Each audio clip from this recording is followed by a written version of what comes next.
Assalamualaikum warahmatullahi wabarakatuh. Selamat pagi anak-anak. Bagaimana kabar kalian hari ini? Alhamdulillah ya, baik semua.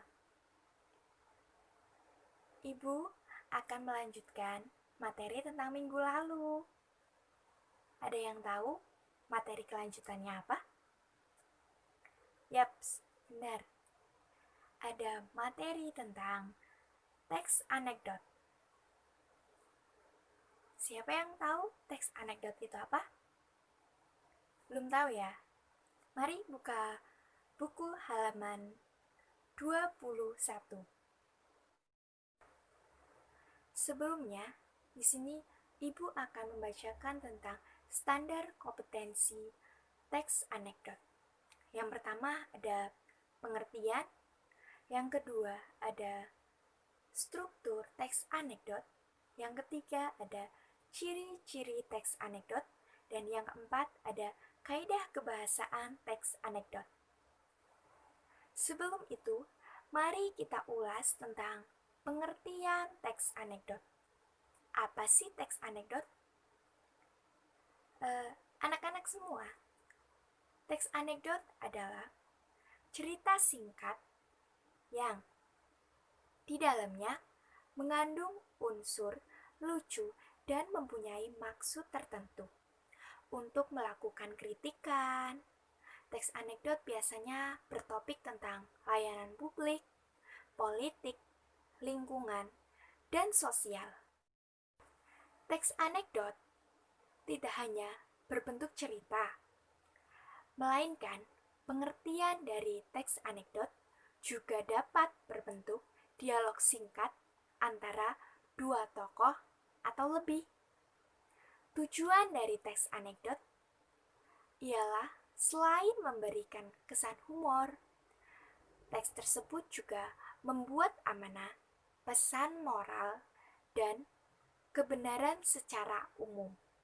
Selanjutnya, kita ke struktur teks anekdot. Sebelum itu, kita harus mengetahui apa fungsi dari struktur teks anekdot.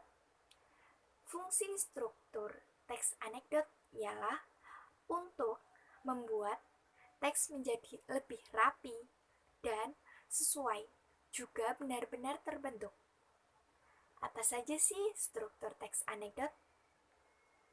Ya, pertama ada abstrak, orientasi, krisis, reaksi, dan koda. Dari kelima itu, masing-masing mempunyai pengertian tersendiri ya anak-anak. Dari abstrak adalah abstrak biasa ditaruh di awal kalimat atau paragraf dengan fungsi untuk menggambarkan mengenai teks tersebut secara umum agar pembaca dapat membayangkan. Membayangkan apa anak-anak?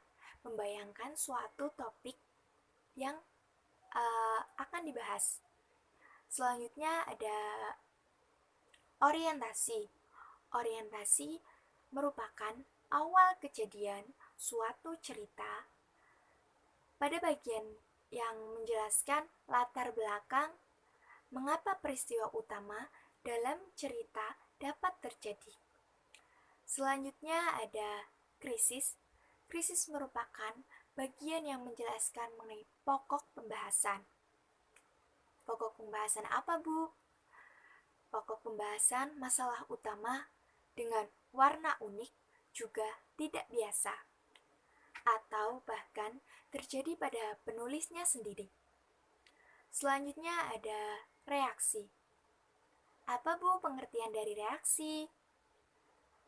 Reaksi adalah bagian yang akan melengkapi berupa penyelesaian masalah secara unik dan berbeda. Yang terakhir ada koda. Pasti sudah tidak asing bukan dengan koda? Ya, koda biasa disebut dengan penutup. Penutup dari teks anekdot ini merupakan bagian yang menutupi cerita dalam teks tersebut. Itu ya anak-anak, struktur dari teks anekdot. Bagaimana anak-anak? Sudah mengalami perubahan kan?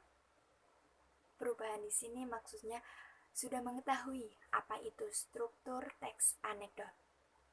Selanjutnya kita ke ciri-ciri teks anekdot. Ciri-ciri teks anekdot ada 4. Yang pertama, berupa teks yang mendekati perumpamaan. Contoh di sini seperti teks politik, seperti menyindir pejabat-pejabat tinggi. Yang kedua, ada menampilkan tokoh atau figur yang dapat yang dekat dengan kehidupan sehari-hari. Yang ketiga, ada memiliki sifat humoris, lucu, menggelitik, dan berbau lelucon, tapi bersifat menyindir. Yang keempat, terselip kritikan atau tujuan.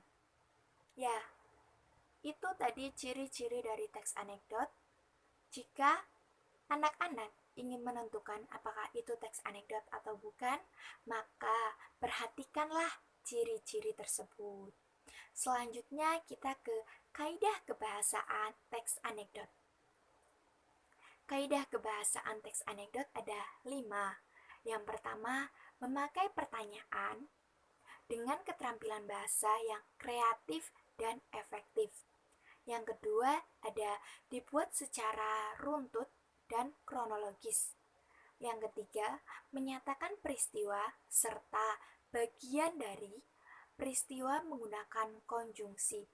Konjungsi itu seperti contohnya ya, lalu, walaupun, kemudian, ketika, tetapi, dan lain sebagainya. Yang keempat ada memakai kata predikat atau kata kerja. Selanjutnya, yang kelima, memakai kalimat yang berbau perintah, seperti tutuplah pintu itu. Kemudian, bukalah jendela itu. Sana kamu keluar, dan lain sebagainya. Jadi, jika anak-anak ingin membuat teks anekdot, harus mengedepankan kaidah kebahasaan teks anekdot terlebih dahulu. Baru bisa dinamakan itu sebuah teks anekdot.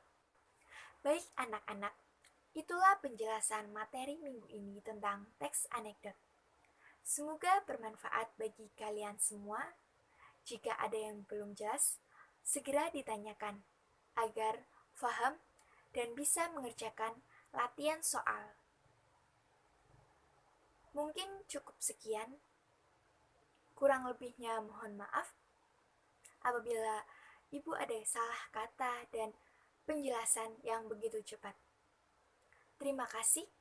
Wassalamualaikum warahmatullahi wabarakatuh.